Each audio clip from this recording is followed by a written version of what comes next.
어, 복음을 갖고도 실패하는 사람이 있습니다. 우리가 예수가 그리스도라는 이 언약을 갖고 있다면 승리해야 되는데 어떤 사람은 실패하는 사람이 있거든요. 왜 그렇습니까?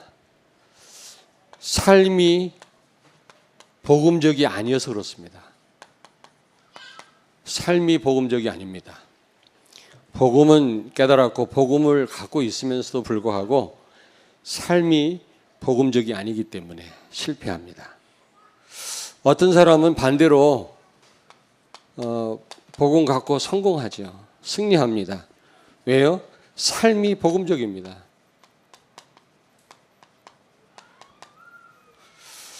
그래서 우리가 복음을 깨달았다면 우리의 삶도 복음적이어야만 됩니다.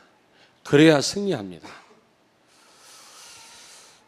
오늘 본문에 보니까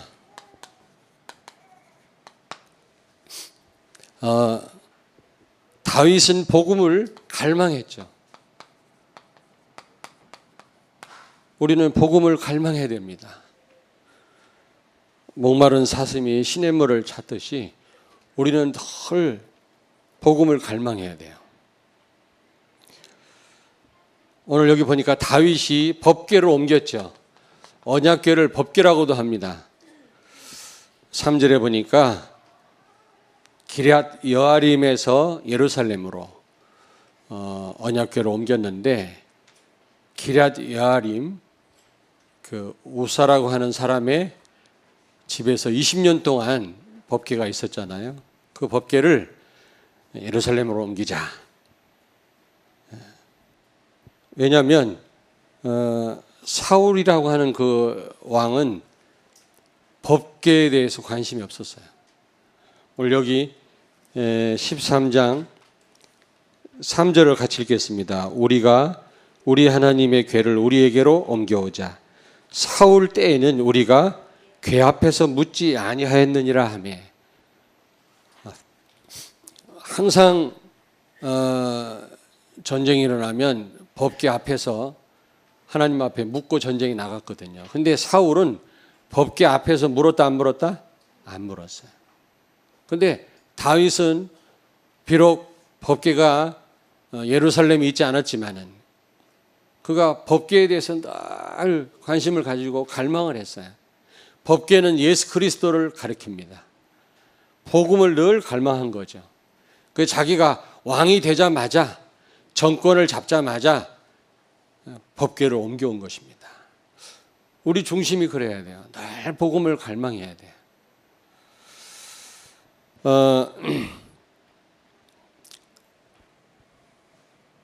이 법궤를 옮겨야지 예루살렘으로. 근데 이 사울은 법궤에 대해서 무관심했다. 3절에 보니까요. 법궤 앞에서 묻지 않았다 그랬어요. 다시 말하면 무슨 말입니까? 복음에 관심이 없는 거예요. 무관심한 거죠. 우리는 복음에 무관심하면 안 되죠. 우리는 복음에 관심이 있어야 돼. 그래서 이 다윗은 이번 그 목회대학원 때도 말씀하셨고 어제도 산업선교 메시지하고 핵심 메시지 나왔습니다만은 이 다윗은 복음 DNA였다. 세포가 아주 복음적이었어요. 이 다윗은 온통 복음을 갈망했던 사람이에요. 사울은 어떻게 하면은 이 왕자리를 자기 후손들에게 넘겨줄까? 여기에 온통 관심이 있었다면 다윗은 복음을 늘 갈망했거든요. 자리에 관심이 없었어요. 복음에 관심이 있었다니까. 저와 여러분들은 다윗처럼 늘 복음에 관심이 있고 갈망해야 될 줄로 믿습니다. 법궤로 옮겼단 말은 이게 그냥 말이 아니에요. 그처럼 복음을 사랑했단 말이거든요. 자기가 힘이 없으니까 기럇 여아림에 그냥 있게 놔뒀지만 왕이 되자마자 그걸 예루살렘으로 옮겨온 겁니다. 무슨 얘기인지 아시겠습니까? 배경이 그렇단 말이에요. 다윗은 세포가 뭐라고요? 복음 DNA였다. 그래서 우리도 이 앞에 써놨으면 좋겠어요. 복음 DNA, 전도 DNA, 그리고 성공 DNA. 기독교인들이 너무 가난하거든요. 안 된다고 생각해. 우리가 복음 안에서 안 될 게 없는 줄로 믿습니다. 복음 없이 잘 되려고 하니까 문제지, 우리는 복음 안에서 하나님의 계획 속에서 우리는 성공해야 돼요. 우리 렘넌트들은 그렇게 될 줄로 믿습니다. 제대로 헌금도 못해요. 어떻게 세계복음을 합니까?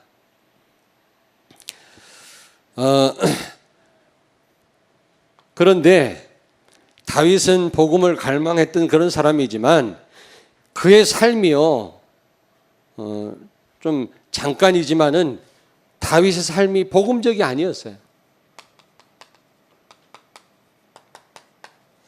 복음적이 아니었습니다. 복음적이 아니었다. 그 증거가 어디 있습니까? 오늘 여기 7절에 보니까 언약궤를, 법궤를, 똑같은 말이에요. 언약궤를 수레로 운반해요. 수레로, 소가 끄는 달구지에다 운반했단 말이죠. 민수기 4장 15절에 보니까 언약궤는 레위 지파 사람 가운데 고핫 자손들이 어깨에 매야 된다고 되어 있습니다. 그런데 그 말씀대로 하지 않고 블레셋 사람들의 그 문화거든요. 소 달구지에 뭐 운반하는, 그대로 이렇게 한 거예요. 이거는 하나님이 명령하신 그대로가 아니죠.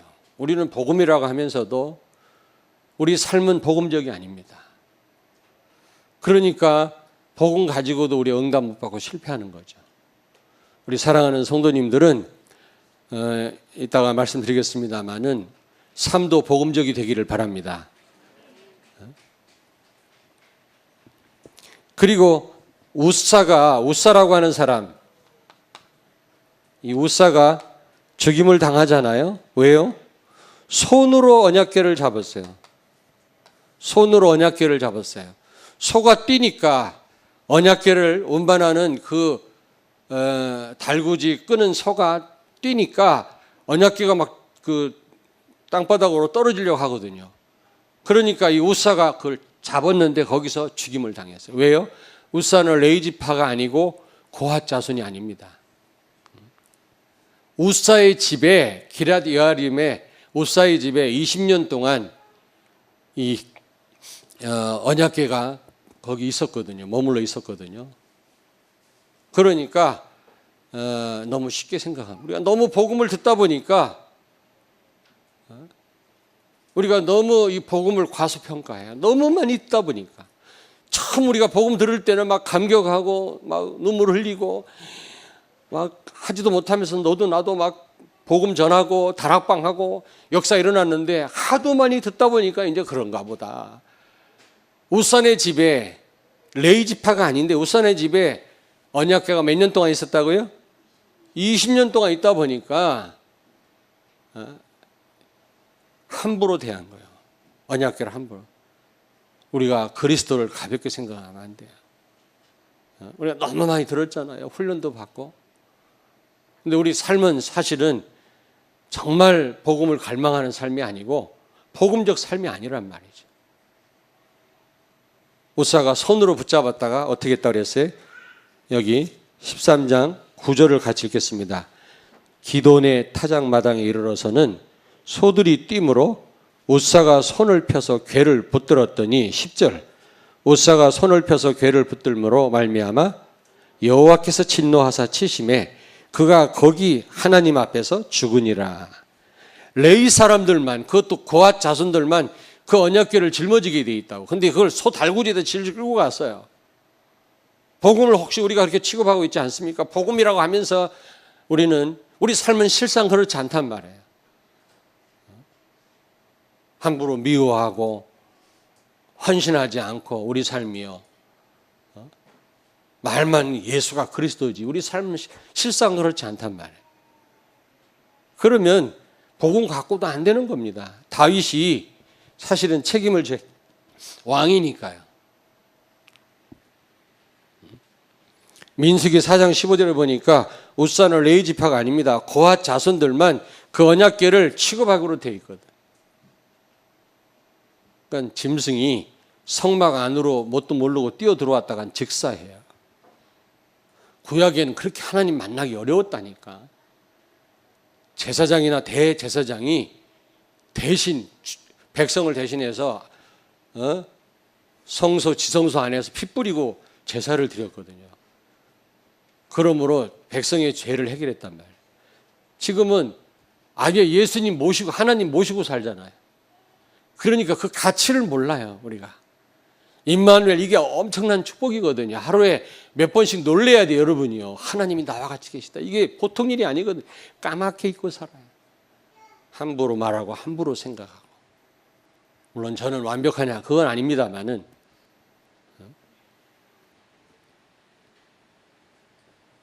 그리고 그는요, 다윗은 굉장히 민주적이었습니다. 민주적이었다. 여기 1절부터 3절에 보니까 다윗이요 그 언약궤를 운반할 때 그냥 운반한 게 아니고 천부장, 백부장, 지휘관들을 불러가지고 의논했다 그랬어요. 그리고 백성들한테 물었어요. 언약궤를 운반할까? 사울 때는 언약궤 앞에서 묻지 않았는데 우리는 이제 정말 언약궤를 사랑하고 언약궤 앞에서 하나님 앞에 기도해야 되지 않겠냐. 언약궤를 운반하자. 혼자 결정한 게 아닙니다. 백성들하고 같이 의논했단 말이에요. 굉장히 민주적이에요. 교회는 민주적이어야 됩니다. 그러나 아무리 민주적이어도 복음적이 아니면 안 된단 말이에요. 민주적으로 결정하면 뭐합니까? 이렇게 복음적으로 아닌 행동을 해버리니 우사가 죽고요. 심각한 문제가 오잖아요, 지금. 교회는 민주적이 아닙니다. 복음적입니다. 그러나 복음 안에서 우리는 민주적이어야 돼요. 서로 의논하고 서로 반대하는 사람이 있지만 그것도 수용하고 거기서 더 좋은 힘이 나오고 반대하는 사람을 잘 설득하면 그게 굉장한 에너지가 되잖아요. 오히려 협력하면. 여러분 반대하는 사람은요 더 관심이 있단 말이거든. 그런 사람을 잘 설득하면 더 큰 에너지를 얻을 수 있어요. 그러나 아무리 그렇게 해도 복음적이 아니면 안 돼요. 무슨 얘기인지 알겠습니까?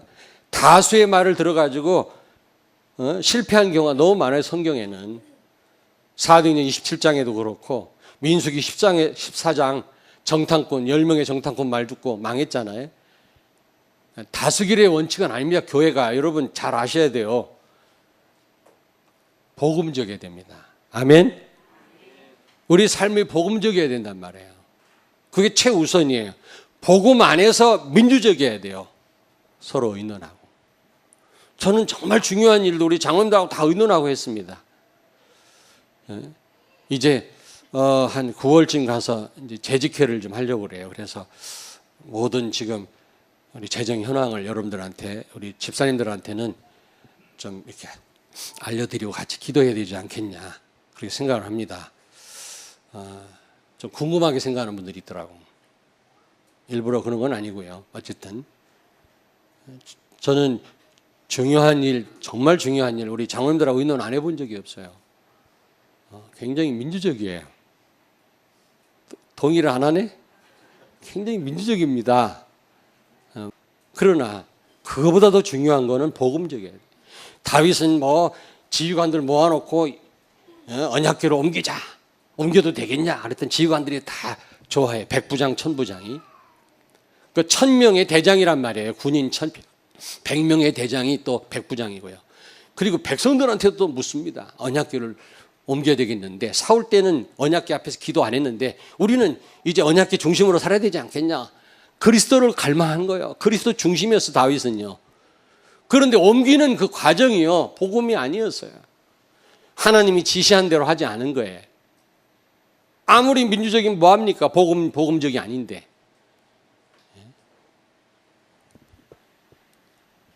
그래서 두 번째입니다. 복음을 알고도 복음적이 아니면 어떻게 됩니까? 오늘 본문 말씀해 보니까 법궤를 실은 소가 뛰었다.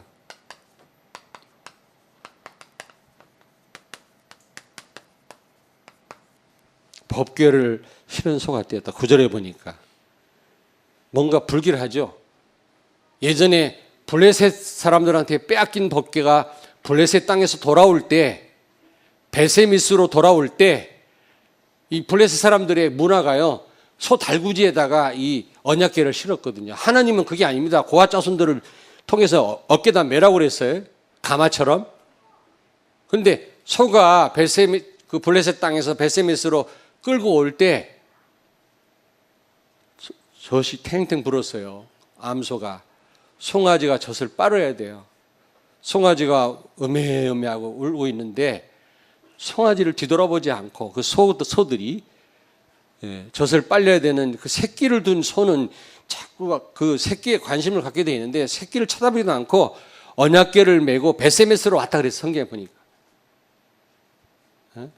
왜냐하면 언약궤가 중요하니까. 하나님 임재를 상징하는 거고 그리스도를 상징하는 거니까 소들도 딴 데 관심을 두지 않고 언약궤를 그 베세메스까지 잘 갖고 왔다. 그런 기록이 있단 말이에요. 그런데 이번에는 소가 막 뛰었다 그래서 이건 불길한 거 아닙니까? 거기에다가 우사가 죽임을 당했어요.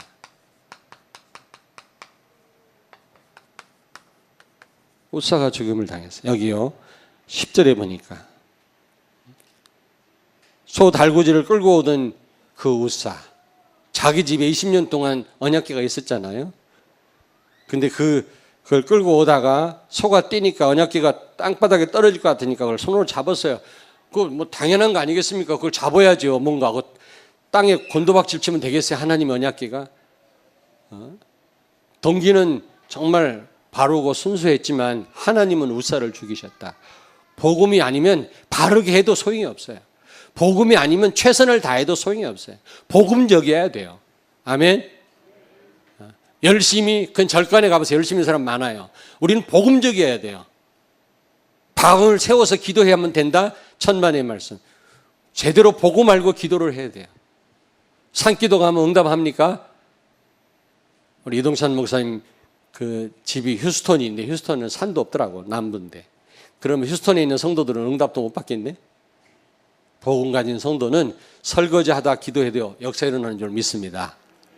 복음이 중요한 거지 바르게 사는 게 중요한 게 아니에요. 아무렇게나 살아란 말은 아니지만. 세 번째로 여기 12절을 같이 읽습니다. 13장 12절. 그날에 다윗이 하나님을 두려워하여 이르되 내가 어떻게 하나님의 궤를 내 곳으로 오게 하리오 하고. 사실은 예루살렘으로 궤를 옮겨가지고 자기 옆에다가 궤를 두려고 그랬었거든요. 근데 우사가 죽어 나가니까 겁나가지고 다윗이 두려워해가지고 누구네 집으로 보냈어? 오벤에돔이라는 사람의 집에 보낸 거예요. 3개월 동안. 나중에 이제 왕궁으로 가져왔지만은 복음 가지고도 다윗이 두려워했어요. 우리가 복음 갖고도 그리스도를 깨닫고도 우리가 정말 복음적인 삶을 살지 않으면 늘 두려움 속에 사로잡힐 수밖에 없다 그 말.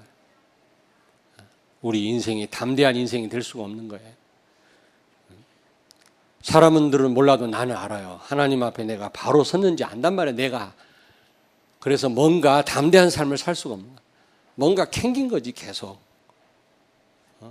자기 잘못을 모르는 사람도 많지만 거의 압니다. 내가 복음적으로 사는지 안 사는지. 그러면 다윗이 이제 자기 왕궁으로 가져가야 되는데 언약궤를 겁나가지고 오벤에돔 집으로 보냈단 말이에요. 두려워서. 여러분 두려움에서 해방되길 바랍니다. 우리가 복음적인 삶을 산다면 거기에 담대함이 있는 줄로 믿습니다.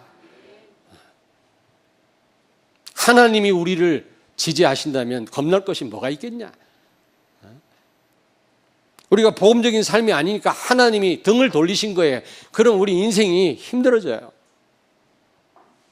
아까 코람데오라는 말을 우리 장로님 하신 기도할 때 참 좋은 말이에요. 하나님 앞에서 그런 뜻이거든요. 하나님 앞. 우리가 해답이 안 나올 때는 하나님 앞에 서면 금방 해답이 나와요.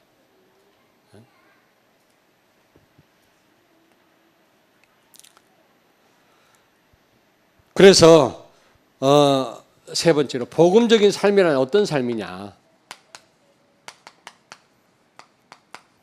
복음적 삶이란 어떤 삶이냐? 우리의 시작이 십자가의 복음이어야 돼요. 그냥 그리스도가 아니에요. 십자가에 달려 죽으신 그리스도.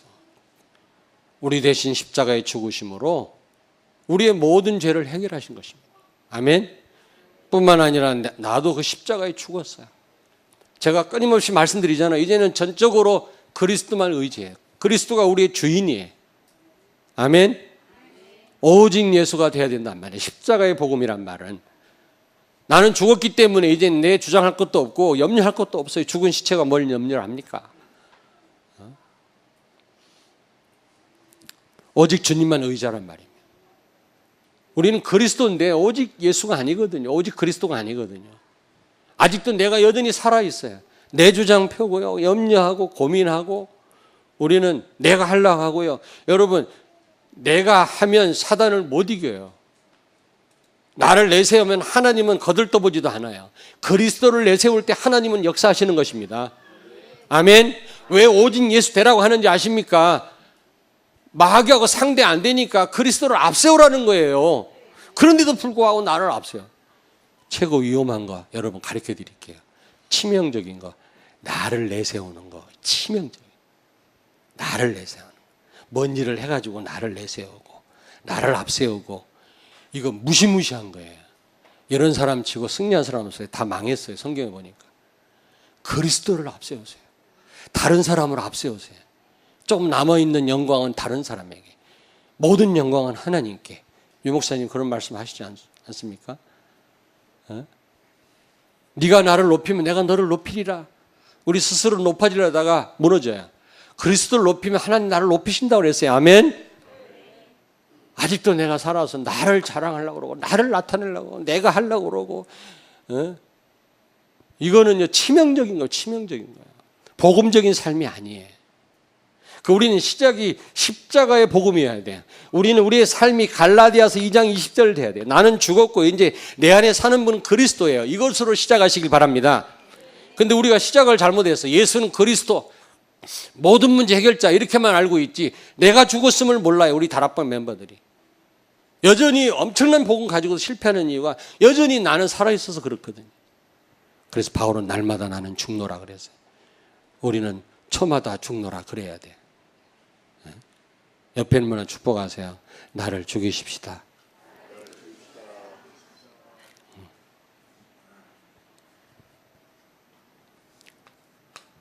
과정도 성령의 인도여야 돼. 이게 복음적인 삶이에요. 과정도 성령의 인도여야 돼요.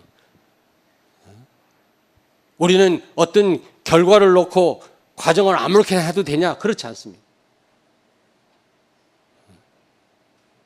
무슨 중요한 일을 할 때 막 싸우면서 하는 거 나는 원치 않아요. 안 하는 게 나아요. 그러면 어디 놀러 가는데 준비하면서 싸우고 가서 또 싸우고 또 와서 또 평가하다가 싸우고 뭐하러 놀러 갑니까? 안 놀러 가는 게 낫지. 전 성도들이 무슨 뭐 체육대회 한다. 시작도 복음으로, 과정도 성령의 인도 받고, 결론도 복음으로 내리면 그렇게 아름다울 수 없어요. 하나님 영광을 받으실 거 아니겠습니까? 아멘. 그러니까 우리는요 복음이면서도 너무 우리는 복음적이 아니에요. 우리의 삶이. 그리고 여러분 마무리도 끝도요. 마무리. 우리는 마무리도 하나님이 원하시는 열매를 많이 맺어요. 열매가 없다. 그러면 그건 아니죠. 우리가 시작도 복음이고 과정도 복음이라면 성령의 인도라면 반드시 뭐가 맺게 돼 있다? 열매. 열매 종류가 뭐죠? 회개의 열매. 잘못했으면 회개할 줄 알아야지. 이것도 열매입니다. 마태복음 3장 8절. 회개의 열매를 맺으라 그랬어요. 그 다음에 또 열매가 뭐 있죠? 성령의 9가지 열매. 9가지. 갈라디아서 5장 22절 23절. 성령의 9가지 열매를 우리는 맺어야 돼요. 맺는 게 아니라 이건 맺게 돼 있어요. 우리는요. 이렇게 시작도 과정도 복음이라면 맺게 돼 있다. 사랑, 희락, 화평, 오래 참음, 자비, 양성, 충성, 온유, 절제. 이런 열매를 맺어야 됩니다. 온유가 뭐죠? 착한 게 온유입니까? 하나님 말씀에 길들여진 자. 이걸 온유한 자라고 그래요. 반대로 반대는 뭐죠? 강팍한 자. 말씀 죽어도 안 들어요. 강팍해. 애굽왕 바로가 강팍해 갖고 모세의 말 안 듣다가 10가지 재앙으로 애굽이 박살났잖아요. 근데 그 강팍한 마음을 하나님이 그렇게 하셨다고 돼 있어요.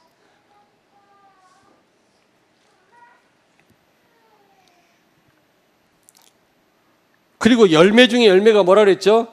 전도의 열매예요. 전도의 열매 중 열매가 전도의 열매. 우리가 이런 것으로 마무리가 되어져야 돼요. 열매 맺는 것으로. 이게 복음적인 삶입니다. 여러분, 복음적인 삶은 반드시 뭐를 수반하게 되어 있다? 열매를 수반하게 되어 있어요. 행위를 수반하게 되어 있어요. 지금 무슨 말이 있냐면 막 이런 대회니 이런 데 참여한 우리 렘넌트들이 붕 떠가지고 제대로 언약 못 잡고 대학 가서 타락하고 더 이상한 짓 하는 사람들이 많다네. 우리 다락방 안에. 교회를 멀리하고 그렇게 훈련받고도 요즘 그런 말이 많이 돌아요. 사실이 그렇고요. 왜 그러냐 말이야. 그렇게 어릴 때부터 복음 듣고 그렇게 뭐 대회에 참여하고 합수훈련 가고 그랬는데 막판에 왜 그렇습니까? 다 그런 건 아니죠. 왜 그렇습니까? 복음적인 삶을 얘기하지 않아서 그래요.